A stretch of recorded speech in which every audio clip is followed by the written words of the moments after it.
તો મિત્રો જોઈ લો પરિક્રમ રસ્તો જોઈ લો, આવો રસ્તો છે તો પછી તો તંત્ર બધા નાત પાડે ને. આવી રીતે હાલવામાં બહુ મુશ્કેલી પડે છે. આવા રસ્તાઓ છે, પથ્થર ઉપરથી હાલવું પડે છે અને લથડિયા પણ આવે છે.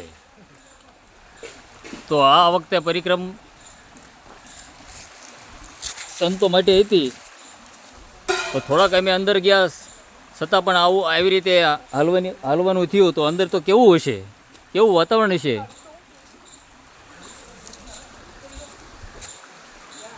તો આ વખતે પરિક્રમ બંધ રહી છે એ સારા માટે જ બંધ રહી છે.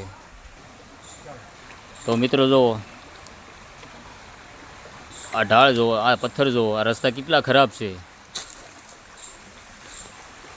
આવી રીતે તો પબ્લિક તો હેરાન જ ન થઈ જાય. એટલા માટે